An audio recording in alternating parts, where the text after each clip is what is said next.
लखविंदर बैरवा, जो SSC JEE 2025 में अगर मैं बात करूं CBT 1 में कैटेगरी रैंक 1 थी और CBT 2 में इनकी कैटेगरी रैंक जो थी वो 12 थी। अभी इस बार अब आपको एस्पिरेंट बना दूं मैं 2026 के लिए, वो कौन सी एक गलती है जो अब आप नहीं करोगे? सर जैसा कि मैंने स्टार्टिंग में कहा, मेरा टाइम मैनेजमेंट का इशू रहा है। RPSC जेईई मेंस और SSC जेईई नहीं, वो तो मतलब बाई लक हो गया कि आपका उधर RPSC भी हो गया, इधर SSC भी हो गया। लेकिन अगर मैं पूछूं कौन सी एक ऐसी गलती है जो आप नहीं करोगे, तो जब आपका ये वीक सब्जेक्ट था, इसको आपने फेवरेट सब्जेक्ट में कैसे कन्वर्ट किया? सर BMC की एक ब्यूटीफुल और एस्टिमेशन कॉस्टिंग का एक ब्यूटी ये भी है कि क्लास भी चलती है इवन दो, तो आप हर एक बच्चे का इंपॉर्टेंट जो डिस्कशन और जो डाउट होता है उसको सोल्व करने के लिए अपना टाइम देते हैं। That was the one of the special thing.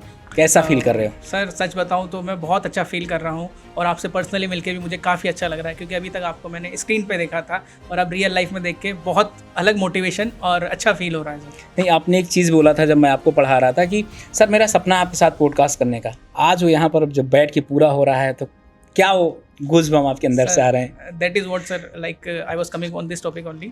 आपने जैसे हम जस्ट क्लास में जब हम डिस्कस किए थे, सर मेरा ये ड्रीम था एक तरीके से कि आपके साथ में बैठ के पॉडकास्ट करना टॉपर्स टॉक पे, और ये सपना एक तरीके से ड्रीम कम ट्रू हो गया है मेरे लिए कि मैं आपसे साथ में रियल लाइफ में बैठ के बात कर पा रहा हूँ। तो I am feeling very proud and happy also. Okay, thank you. तो जब आपका गोल्ड मेडल आया बीटेक के दौरान, उसके बाद आपको मतलब तब उसके पहले से पता था कि गोल्ड मेडल लाना है, फिर SSC जेईई की तैयारी करना है, कि गोल्ड मेडल के बाद आपने ESC सोचा, ESC के बाद SSC जेईई सोचा? सर अगर क्या था सीक्वेंस? अगर आपके पास स्टैंडर्ड बुक्स का टाइम नहीं है तो आप डायरेक्ट जैसे इंजीनियर्स अड्डा की टीम के पास में बैचेस हैं और जो यूट्यूब गाइडेंस है, जो है सर प्रमोद सर जैसे टीचर्स हैं जिनसे हम डायरेक्टली कांटेक्ट भी कर सकते हैं, इजीली अवेलेबल है हम लोगों के लिए, तो उनसे भी कांटेक्ट कर सकते हैं।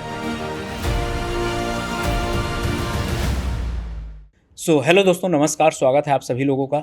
आज ये पॉडकास्ट आप सभी बच्चों के लिए बहुत खास, बहुत इंपॉर्टेंट होने वाला है, क्योंकि आज हमारे साथ हैं गोल्ड मेडलिस्ट लखविंदर बैरवा, जो SSC जेईई 2025 में अगर मैं बात करूं CBT 1 में कैटेगरी रैंक 1 थी और CBT 2 में इनकी कैटेगरी रैंक जो थी वो 12 थी। आज हम बात करने वाले हैं कि स्ट्रेटजी क्या थी, किस तरीके से पढ़ाई किए थे और उसके साथ साथ कौन कौन से इंपॉर्टेंट सब्जेक्ट थे, क्या इन्होंने एक सीक्रेट फार्मूला अपनाया जिससे ये अपने सेकंड चांस पे ही SSC जेईई क्वालिफाई कर गए। CBT 1 में इनके बहुत अच्छे मार्क्स थे, उसके बारे में भी हम बात करेंगे। फर्स्ट ऑफ ऑल स्वागत है भाई। Thank you so much sir. कैसा फील कर रहे हो? सर सच बताऊं तो मैं बहुत अच्छा फील कर रहा हूं और आपसे पर्सनली मिलके भी मुझे काफ़ी अच्छा लग रहा है, क्योंकि अभी तक आपको मैंने स्क्रीन पे देखा था और अब रियल लाइफ में देख के बहुत अलग मोटिवेशन और अच्छा फील हो रहा है। सर नहीं, आपने एक चीज़ बोला था जब मैं आपको पढ़ा रहा था कि सर मेरा सपना आपके साथ पॉडकास्ट करने का, आज वो यहाँ पर जब बैठ के पूरा हो रहा है, तो क्या वो गूज़बम्प आपके अंदर से आ रहे हैं? That is what sir, like I was coming on this topic only. आपने जैसे हम जस्ट क्लास में जब हम डिस्कस किए थे, सर मेरा ये ड्रीम था एक तरीके से कि आपके साथ में बैठ के पॉडकास्ट करना टॉपर्स टॉक पे, और ये सपना एक तरीके से ड्रीम कम ट्रू हो गया है मेरे लिए कि मैं आपसे साथ में रियल लाइफ में बैठ के बात कर पा रहा हूँ। तो I am feeling very proud and happy also. Okay, thank you. तो अच्छा लखविंदर, एक बार आप अपनी जर्नी के बारे में मुझे संक्षेप में बताइएगा थोड़ा सा, कि आपकी जर्नी किस तरीके से थी, कहाँ से आपने बीटेक वगैरह पास किया, लाइफ में क्या क्या हर्डल्स आए हैं, मम्मी पापा क्या करते हैं, इसके बारे में। तो सर मैं लखविंदर बैरवा कोटा राजस्थान से बिलोंग करता हूँ और मैंने 2022 में BTech with gold medal graduation complete किया था और मेरा CGPA 9.523 था सर। कौन से कॉलेज? जैन यूनिवर्सिटी बेंगलोर से पास आउट था सर। ओके। और उसके बाद सर जैसे हर इंजीनियरिंग स्टूडेंट का सपना होता है UPSC इंजीनियरिंग सर्विसेज क्वालिफाई करना और गेट, तो मैं उसकी प्रिपरेशन के लिए दिल्ली शिफ्ट हुआ। उसके बाद मैंने प्रिपरेशन के दौरान मैं गेट में मेरी रैंक 1254 दैट इज़ 1254 था, और उसके साथ साथ मैं टू गेन एक्सपीरियंस में I was working as a subject matter expert also in Noida only. तो उसके साथ साथ मैं प्रिपरेशन कंटिन्यू रखा सर। ओके, आपके दिमाग में ये कब आया कि मुझे गवर्नमेंट जॉब निकालना है? सर जैसे कि हर मिडिल क्लास फैमिली का एक सपना होता है कि उनका बेटा सरकारी अफसर हो, सरकारी नौकरी हो उनके घर पे, तो मेरे माता पिता का भी यही सपना था शुरू से। फिर फाइनली वो रिएक्शन, मतलब जो आपने अभी बोल रहे थे, वो रिएक्शन क्या था जब आपने पहली बार अपने मम्मी पापा, किसको फर्स्ट में कॉल किया पहली बार में, और क्या रिएक्शन था, क्या मोमेंट था वो? सर मैंने सबसे पहले अगर कॉल उस समय 9 जुलाई को जब रिजल्ट आया तो मैं ट्रेन में था एक्चुअली, तो उस समय जब रिजल्ट आया तो मैंने पापा को कॉल किया सबसे पहले, और पापा was very happy and shocked at that time, because उनको लगता था कि मतलब आजकल गवर्नमेंट जॉब निकालना बहुत टफ है, स्पेशली जब इतना टफ कंपटीशन हो तो गवर्नमेंट जॉब निकालना बहुत टफ है। वो बहुत हैप्पी थे और उन्होंने मम्मी के साथ कॉन्फ्रेंस कॉल किया मेरा, और मम्मी भी बहुत खुश और इमोशनल साथ में थी। तो ये देख के मुझे काफ़ी गर्व महसूस हुआ और मैं काफ़ी खुश भी था उस समय। ओके, तो यहाँ पर अगर बात किया जाए अब रिजल्ट आने के बाद लोगों के नज़र और नज़रिया दोनों बदल गए होंगे। Yes sir, absolutely. पहले के कोई ऐसे मोमेंट आप किसी पार्टी में गए हों, लोग आपको कुछ ऐसा बोले हों कि कब तक तैयारी करोगे भाई, सिलेक्शन होगा कि नहीं? सर इवन दो जो रिलेटिव्स होते हैं वो तक भी डायरेक्टली और इनडायरेक्टली बोलने लग गए थे कि लाइक कब तक होगा, नहीं होगा या क्या। पर अब जब सबको सिलेक्शन का पता चला है सर, सब आगे होकर मैसेज करना, कॉन्ग्रेचुलेट करना, फ़ोन करना, सब स्टेटस लगाना, सर ये देख के काफ़ी अच्छा लगता है कि जो लोग पहले बैक बिचिंग कह सकते हैं हम कर रहे थे, अब वही कॉन्ग्रेचुलेट कर रहे हैं। तो जब आपका गोल्ड मेडल आया बीटेक के दौरान, उसके बाद आपको मतलब तब उसके पहले से पता था कि गोल्ड मेडल लाना है, फिर एसएससी जेई की तैयारी करना है, कि गोल्ड मेडल के बाद आपने एसएससी सोचा, एसएससी के बाद एसएससी जेई सोचा? सर अगर क्या था सीक्वेंस? यस सर, अगर मैं आपको सही सीक्वेंस और जर्नी बताऊं तो मेरा कोई प्लान नहीं था गवर्नमेंट जॉब का। I was planning for business only. तो बट फैमिली ने बोला एक बार ट्राई करके देख सकते हैं, because I was good with the at the time of graduation. तो गोल्ड मेडल तो घर पे दे दिया। अब घर वाले बोले कि एक बार आपको ट्राई करना चाहिए। तो जैसे हर इंजीनियरिंग स्टूडेंट का सपना होता है इंजीनियरिंग सर्विसेज, मुझे भी वही पता था, और गेट, तो मैं दिल्ली आ गया उसके लिए और यहाँ पे तैयारी करना स्टार्ट किया। तो सर उस समय मेरा गेट में रैंक 1254 आया और उसके साथ साथ मैं ईएससी भी दे रहा था, पर मेरा ईएससी नहीं हुआ। फिर सर मुझे मेरे स्टूडेंट जो दोस्त प्रिपेयर कर रहे थे उनके थ्रू पता चला एक एसएससी जेई करके भी इंजीनियर्स का एक एग्ज़ाम होता है। फिर मैं उसकी डेडिकेटेडली प्रिपरेशन स्टार्ट किया 2024 में। ओके, तो आपका ये कौन सा अटेम्प्ट था? सर ये मेरा सीरियस अटेम्प्ट सेकंड था। अच्छा, अगर मैं आपसे पूछूं आपके CBT 1 में कितने मार्क्स थे? बच्चों की जानने की इच्छा होती है कि सर ने कितने मार्क्स थे, क्योंकि आप कैटेगरी रैंक 1 थे, आपके कितने मार्क्स थे? सर मेरा एसएससी जेई 2025 के CBT 1 में रो स्कोर 150.50 था। ओके, तो यहाँ पर आपको ये याद है कि आपके रीजनिंग में कितने मार्क्स थे, या मैं बात करूँ जीएस में कितने मार्क्स थे, टेक्निकल में अगर याद हो तो? यस सर, मैं वो भूल नहीं सकता हूँ क्योंकि वो मेरे लिए एक तरीके का ड्रीम था कैटेगरी में रैंक 1 होना उस समय पर प्री के बेसिस पे। तो सर मेरा अगर मैं ब्रेकडाउन दूँ मार्क्स का, तो इन एसएससी जेई CBT 1 रीजनिंग मेरा मार्क्स था 44 मार्क्स। एसएससी जेई रीजनिंग के बाद अगर हम जीएस यस सर, तो उसमें मेरा मार्क्स था 27.25 और टेक्निकल में मेरा मार्क्स था 79.25। ये तो टेक्निकल में काफ़ी अच्छे मार्क्स आए थे, करीब 80 अगर मान लिया जाए। कैसे आपने प्रिपेयर किया था? और मैं दूसरा क्वेश्चन मेरा आपसे होगा कि टेक्निकल और नॉन टेक्निकल को आपने एक साथ कैसे मैनेज किया? तो सर आपके फर्स्ट क्वेश्चन का मैं आंसर देना चाहूँगा टेक्निकल के लिए। तो टेक्निकल के लिए तो मैं सर स्ट्रिक्टली अगर आपको बताऊँ तो मैंने आपका जो क्वेश्चन बैंक वाला फाउंडेशन सीरीज जो जिसको नाम था वो, और एक 1000 क्वेश्चन वाला जो सीरीज था वो कंटिन्यूअसली फॉलो किया था। मतलब डेली, ऑलमोस्ट डेली में उसको फॉलो करता था। और जो मेरे जो वीक सब्जेक्ट्स थे और जो मुझे जो डाउट सब्जेक्ट टॉपिक लगते थे उनके मैं क्वेश्चन फॉलो करता था और उनको नोट करके लिख भी लेता था। उन्होंने बहुत हेल्प किया सर, क्योंकि उसमें से कुछ क्वेश्चन डायरेक्ट भी मिले हैं मुझे CBT 1 के टाइम पे। और सर उसके साथ साथ मैंने टेस्ट बहुत लगाए हैं। जो सबसे बड़ी मिस्टेक जो स्टूडेंट करते हैं टेस्ट वाला, वो मैंने नहीं किया। तो अच्छा, आपने कॉन्सेप्ट कैसे क्लियर किया अगर आपसे पूछा जाए? क्योंकि बहुत ऐसे बच्चे होते हैं डायरेक्टली जाके क्वेश्चन सीरीज में या PYQ में लग जाते हैं विदाउट कॉन्सेप्ट। ट्रू। तो ये कहाँ तक ठीक है या गलत है, एक बार बच्चों को गाइड करेंगे आप? सर इस क्वेश्चन का मैं जवाब इस तरीके से देना चाहूँगा, अगर आपके फंडामेंटल्स स्ट्रॉन्ग नहीं हैं तो आप एग्ज़ाम क्रैक नहीं कर सकते हैं। फर्स्ट एंड फॉरमोस्ट आपको फंडामेंटल्स स्ट्रॉन्ग करना ही पड़ेगा। उसके लिए आपको थरोली सब्जेक्ट को बेसिक से स्टार्ट करना चाहिए। जैसे लेटेस्ट सपोज मैं रोकूंगा यहाँ पर, जैसे एक बिल्डिंग बनाना है हमको, अगर उसकी नींव मजबूत नहीं होगी, आप बनाएंगे 1 दिन 2 दिन 10 दिन 20 दिन 50 दिन चलेगी, उसके बाद गिर जाएगी। True sir. तो कंटिन्यू करें। ट्रू सर, ये आपने बिल्कुल सही एग्जांपल दिया है। स्ट्रॉन्ग फाउंडेशन और फंडामेंटल्स बहुत ज़रूरी है in order to clear the concept of any subject और एनी टॉपिक। उसके लिए सर आप स्टैंडर्ड बुक्स फॉलो कर सकते हैं, या अगर आपके पास स्टैंडर्ड बुक्स का टाइम नहीं है तो आप डायरेक्ट जैसे इंजीनियर्स अड्डा की टीम के पास में बैचेस हैं और जो यूट्यूब गाइडेंस है, या सर प्रमोद सर जैसे टीचर्स हैं जिनसे हम डायरेक्टली कांटेक्ट भी कर सकते हैं, इजीली अवेलेबल है हम लोगों के लिए। बिल्कुल, तो उनसे भी कांटेक्ट कर सकते हैं सब्जेक्ट्स वाइज। तो आपको कौन से ऐसे इंपॉर्टेंट सब्जेक्ट लगे या कौन से फेवरेट सब्जेक्ट थे आपके? सर मेरा फेवरेट सब्जेक्ट अगर मुझे चूज़ करना है तो मैं BMC और एस्टिमेशन ही करूँगा, क्योंकि सर ऑलमोस्ट हर एग्जाम में 20 to 30% कवरेज ये दोनों सब्जेक्ट ही लेते हैं। लेकिन आपके तो ये पहले वीक सब्जेक्ट थे। हाँ सर, यही मैं इसी पॉइंट पे आना चाहूँगा।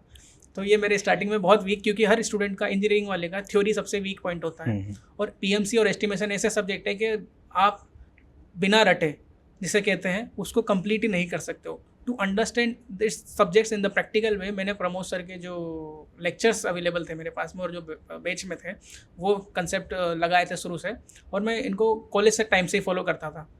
तो वहाँ पे भी मेरा स्टडी में हेल्प हुआ और इंजीनियरिंग एग्जाम के टाइम पे, SSC JEE के टाइम पे भी मेरा बहुत हेल्प हुआ।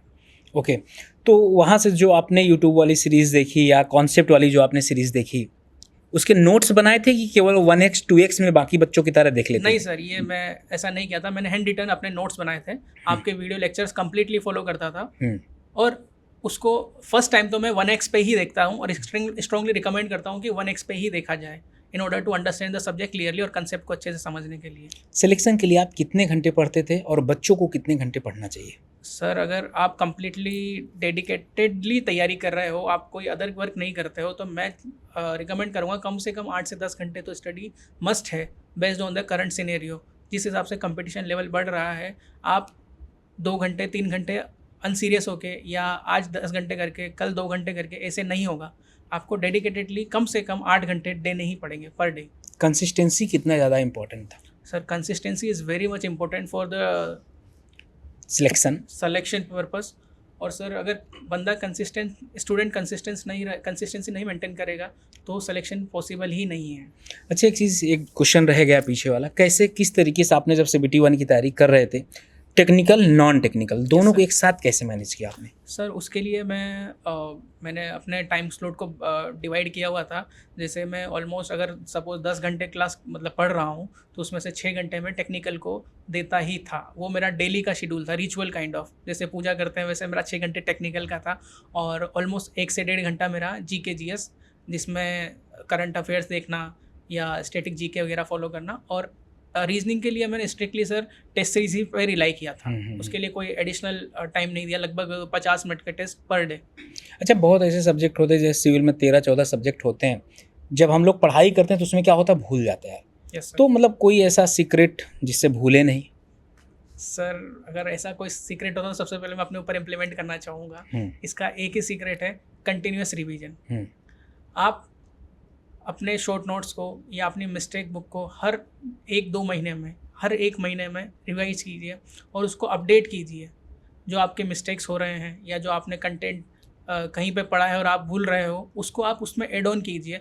यही आपके परफेक्ट शॉर्ट नोट्स होते हैं, और इसी को रिवाइज कीजिए। अच्छा, एक चीज़ जैसे बच्चे ये भी जानना चाहेंगे, आपकी CBT 1 में कैटेगरी रैंक 1 थी, इसके बाद आपकी BRO में सिलेक्शन होना एक बहुत बड़ा क्वेश्चन मार्क लग जाता है, इसके बारे में कुछ बच्चों को बताइए। यस सर, तो मैं उस वाले पॉइंट पर आना चाहूँगा।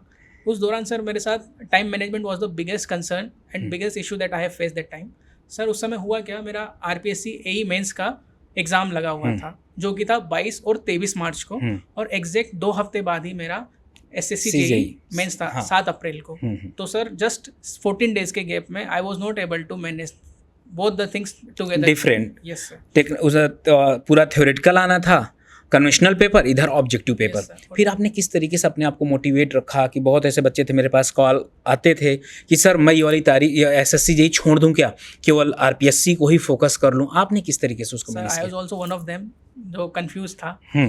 तो सर, मैं इसका ये था कि मैं RPSC का जो कन्वेंशनल प्रैक्टिस था उस पर ज़्यादा रिलाई कर रहा था, क्योंकि सर मैं राजस्थान से बिलोंग करता हूँ, तो मेरा प्रायोरिटी राजस्थान का था। तो मैं इसलिए ज़्यादा टाइम डेडिकेट राजस्थान यही के लिए किया, और इसलिए मेरा जो लास्ट 14 दिन का टाइम था उसमें मैं जितना एफर्ट मारना था उतना नहीं कर पाया। और reason being sir, like 23rd को मेरा RPSC मेंस खत्म हुआ, 24th onwards I have started preparation for SSC JEE without wasting a single day. तो सर, टाइम मैनेज में जो मेरा इशू था मैंने उसको ओवरकम किया, और somehow I was able to manage time. Okay. अगर मैं आपसे बात करूं कि बहुत ऐसे बच्चे हैं जिनका SSC JEE 2025 में आपके साथ ही मेंस के एग्ज़ाम दिए हैं, लेकिन किसी रीज़न वश उनका नहीं हो पाया, उनके लिए क्या गाइडेंस है आपकी तरफ से? सर, अगर इस क्वेश्चन का मैं आंसर करूं तो मैं भी उसी कैटेगरी में था पहले, जब लास्ट ईयर मेरा 2024 में सिलेक्शन 2.5 मार्क्स से मिस हुआ। Okay.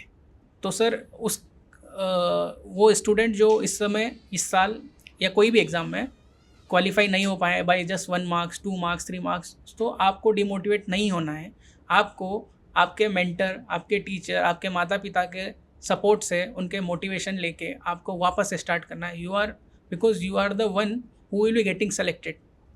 You are the one who is on the verge of success. तो आप उसको नहीं छोड़ सकते हो, डिमोटिवेट होके वो नहीं छोड़ना है. ओके मतलब जब आपका 2024 में CBT1 में क्वालिफाई नहीं किए थे, बहुत ज़्यादा डिमोटिवेशन आया होगा. Yes, sir. उसको ओवरकम कैसे किया और फिर से मोटिवेट होकर पढ़ाई करके और फिर CBT1 में कैटेगरी रैंक 1 लाना एक बहुत बड़ी अचीवमेंट होती है. Yes, तो उसको कैसे ओवरकम किया, बच्चों को क्या गाइडेंस रहेगी? सर तो सर SSC 2025 मेरा कमबैक इस वजह से हो पाया क्योंकि सर SSC 2024 का जो फेलियर था उससे मैंने काफ़ी कुछ सीखा है और उससे सीख लेकर ही मैंने अपने आप को इम्प्रूव किया है. उस पे जो मेरी गलतियाँ थी, जो मेरे वीक सब्जेक्ट्स थे, जिन पे मैंने अच्छे से रिवाइज नहीं करना और अच्छे से टेस्ट सीरीज नहीं लगाना, उसको केयरफुली लुक किया है उस सब्जेक्ट पे और उन कंसेप्ट पे, और उससे मेरे सब्जेक्ट और चीज़ें स्ट्रॉन्ग हुई हैं. ओके अगर मैं आपसे पूछूं कि सिविल इंजीनियरिंग के अंदर कुछ ऐसे इंपॉर्टेंट सब्जेक्ट जो बच्चों को एकदम पढ़ना, अगर मैं आपसे या दूसरे डायरेक्शन पूछूं 5 इंपॉर्टेंट सब्जेक्ट आप बता दीजिए. ठीक है सर. तो अगर वेटेज वाइज देखा जाए तो सबसे इंपॉर्टेंट सब्जेक्ट BMC और एस्टिमेशन, जो आपका जिसमें आप मतलब एक तरीके से किंग कह सकते हैं पढ़ाने में सब्जेक्ट के लिए. और सर उसके अलावा मैं अभी जो रिसेंट ट्रेंड देखा गया है RCC और स्टील का. हाँ, क्योंकि सर आजकल स्टील में भी स्पेशली जो प्लास्टिक इस बार मेंस में तो 13-14 क्वेश्चन आ गए थे उससे. एग्जैक्टली सर, लगभग 13-14 क्वेश्चन स्टील से आ रखे थे. तो उसको भी अब नहीं छोड़ सकते, जैसे स्टूडेंट पहले स्टील छोड़ देते थे. अब तो मेरे ख्याल से ऐसा लग रहा है कि SSC के सारे सब्जेक्ट इंपॉर्टेंट है. Yes, अब किसी को नहीं छोड़ सकते. जैसे इरिगेशन एक छोटा सा सब्जेक्ट है, अभी तक इंपॉर्टेंट नहीं था, अब तो 10-10 नंबर वहां से आ रहा है. प्री में भी लगभग प्री में भी आ रहा है ऐसे 9-10 9-10 स्टील. जैसे मैं CBT1 में अगर बात किया जाए 2025 में 5 शिफ्ट में पेपर हुआ है, 4 शिफ्ट में 1 नंबर 2 नंबर आया, 1 शिफ्ट में 10 क्वेश्चन आ गए. Yes sir. तो आप छोड़ नहीं सकते हैं, तो कोई सा भी सब्जेक्ट. अच्छा, आपका फेवरेट सब्जेक्ट कौन सा? सर मेरा फेवरेट सब्जेक्ट, जो मेरा सबसे वीक सब्जेक्ट था, BMC और एस्टिमेशन, ये दोनों ही मेरे फेवरेट. तो जब आपका ये वीक सब्जेक्ट था, इसको आपने फेवरेट सब्जेक्ट में कैसे कन्वर्ट किया? सर BMC की एक ब्यूटीफुल और एस्टिमेशन कॉस्टिंग का एक ब्यूटी ये भी है कि आप इसको रियल लाइफ में एक्सपीरियंस कर सकते हैं. फॉर एग्जाम्पल स्कैप फोल्डिंग है और फॉर्म वर्क वगैरह है, तो आप इनको रियल लाइफ में देख के एक्सपीरियंस कर सकते हैं और बेटर अंडरस्टैंडिंग हो सकती है, rather than studying from the book. और ट्रेडिशनल जो स्टैंडर्ड बुक्स है उनको फॉलो करने पर आपको नहीं समझ में आएगा, बट आप वर्चुअली देख के कर सकते हैं. यस नहीं, एकदम सही. जैसे कि फॉर्म वर्क है, आप गए कहीं पर, अगर शटरिंग वगैरह लग रही है जहाँ पर, उसके देखेंगे तो ऑटोमेटिक दिमाग में बैठ जाती हैं चीज़ें. और सर मेरे पिताजी कंस्ट्रक्शन बैकग्राउंड से बिलोंग करते हैं, तो रियल लाइफ एक्सपीरियंस BMC और एस्टिमेशन का और प्रैक्टिकल एनालिसिस आप इजीली अंडरस्टैंड कर सकते हैं सर. अगर यहाँ पर मैं आपसे पूछूं, बहुत ऐसे बच्चे हैं जो कॉलेज गोइंग है, जो भी कॉलेज में हैं, first year, second year, third year, fourth year, उनके लिए क्या गाइडेंस है, कब से उनको तैयारी अपनी स्टार्ट करना चाहिए? सर मैं बोलूँगा फर्स्ट ईयर में तो आप एंजॉय करिए. बिल्कुल. और सेकेंड ईयर से जबकि आपके टेक्निकल सब्जेक्ट स्टार्ट हो, तब से आप उनको थोड़ा सा सीरियस लें सब्जेक्ट्स को, और आप एक स्पेसिफिक एग्ज़ाम टारगेट करें. किसी को SSC निकालना है या JEE या RRB JEE, तो आप उसका सिलेबस गो थ्रू करें, और जो आपके जो करंट सेमेस्टर में सब्जेक्ट चल रहे हैं उनको अच्छे से कवर करें. Standard books like RK Bansal sir की बुक हो गई, और BC पूनमिया हो गई, सॉइल वगैरह के लिए हो गई, ये सब आप बुक फॉलो करें. और इनके साथ साथ अगर आप शॉर्ट नोट्स भी साथ के साथ प्रिपेयर करते रहें, जो आपके एंड टाइम पे भी काम आएंगे. ओके अगर यहाँ पर मैं आपसे बात करूँ, ये जर्नी का श्रेय आप किसको देना चाहेंगे? सर इस जर्नी का श्रेय अगर मुझे देना हो तो मैं अपने माता पिता और अपने भाई को देना चाहूँगा. ऐसा क्यों भाई को स्पेशली? यस सर, क्योंकि सर मैं अपनी फैमिली से शुरू से दूर रहा हूँ, तो मेरा भाई था जो छोटा होने के बावजूद भी मेरी सारी रिस्पॉन्सिबिलिटी संभाल रहा था, और मेरी कमी नहीं महसूस होने दी घर वालों को. मेरी जितनी भी रिस्पॉन्सिबिलिटी सब उसने संभाली सर, इसलिए मैं आराम से बैठ के तैयारी कर पाया हूँ. तो मैं अपने भाई को ज़्यादा श्रेय देना चाहूँगा माता पिता के साथ. क्या कर रहा है अभी छोटा भाई? सर मेरा भाई अभी ज्वाइन कर चुका है पापा के साथ में कंस्ट्रक्शन. अच्छा, कंस्ट्रक्शन का काम. Yes sir. तब तो सही है, आपका भी इधर सिलेक्शन हो गया, पापा का भी उधर कंस्ट्रक्शन का काम चल रहा है. यहाँ पर एक क्वेश्चन अगर मैं पूछूँ आपसे कि इंजीनियर अड्डा आपकी कैसे और कितनी हेल्प किया इस सिलेक्शन के दौरान? यस सर, इंजीनियर्स अड्डा ने स्पेशली GK GS और टेक्निकल में मेरा बहुत हेल्प किया है, क्योंकि सर मैं GK के, जैसे आपने पूछा था कि इतना स्कोर 27.25 कैसे स्कोर अचीवेबल है, तो सर मैं जो GK GS के लिए पिंकी मैम की जो डेली 8 PM क्लास होती है, वो करंट अफेयर, वो फॉलो किया करंट अफेयर्स के लिए. और अड्डा के ही सर आशुतोष सर का GK GS उनका करंट अफेयर फॉलो किया सर. और सर रीजनिंग के लिए स्पेशली साहिल सर जो हैं उनकी प्लेलिस्ट थी 30 डेज वाली, वो मैंने फॉलो करी है। और टेक्निकल के लिए आपका क्वेश्चन बैंक जो है और जो 1000 क्वेश्चन सीरीज वाला है वो थरोली फॉलो किया था सर। तो कितना इम्पोर्टेंट था वो सब? सर वो बहुत इंपॉर्टेंट है, बिकॉज आप थ्योरी कब तक करेंगे, जब तक आप प्रैक्टिकल क्वेश्चन एनालिसिस नहीं देखोगे तब तक आप थ्योरी को इम्प्लीमेंट नहीं कर सकते। एक फाइनल क्वेश्चन आपसे, यस सर। अगर आप अभी इस बार अब आपको एस्पिरेंट बना दूं मैं 2026 के लिए, वो कौन सी एक गलती है जो अब आप नहीं करोगे? सर जैसा कि मैंने स्टार्टिंग में कहा, मेरा टाइम मैनेजमेंट का इशू रहा है। आरपीएससी जेईई मेंस और एसएससी जेईई नहीं, वो तो मतलब बाई लक हो गया कि आपका उधर आरपीएससी भी हो गया, इधर एसएससी भी हो गया, लेकिन अगर मुझे कौन सी एक ऐसी गलती जो आप नहीं करोगे? सर मेरा मेंस स्कोर, मैं मेंस पे और ज़्यादा काम करना चाहूँगा और स्कोर इम्प्रूव करना चाहूँगा, क्योंकि प्री में तो मेंस में कितने नंबर थे आपके? Sir around 190। 190 कैसे इतने ज़्यादा कम हो गए? सर वो आरपीएससी के वजह से लगा हुआ था, क्योंकि दोनों एग्जाम का अप्रोच 180 अपार्ट है। वो डिस्क्रिप्टिव पे मैं ज़्यादा फोकस कर रहा था। क्लास की कोई ऐसी बात जो आपको याद आ रही हो? सर आप जो लाइव क्लास भी चलती है इवन दो, तो आप हर एक बच्चे का इंपॉर्टेंट जो डिस्कशन और जो डाउट होता है उसको सोल्व करने के लिए अपना टाइम देते हैं। That was the one of the special thing. Okay, thank you यार। और आप आए और बच्चों को बहुत अच्छी अच्छी चीज़ें बताएं, किस तरीके से क्या हर्डल्स आती हैं लाइफ में, किस तरीके से उसको ओवरकम करना है, सारे पॉइंट्स बहुत अच्छे तरीके से रखे यार। थैंक यू आपका। Thank you so much. और बच्चों देखो, आप लोगों को बता दूं, आप लोग भी बहुत अच्छे तरीके से पढ़ाई करिए, आप लोगों का भी सिलेक्शन होगा। और अगर कोई भी अगर आपके डाउट होना तो कमेंट करके बता दीजिएगा, उनका भी सोल्यूशन आपको प्रोवाइड कर दिया जाएगा। बाकी बने रहो इंजीनियर अड्डा के साथ। Best wishes.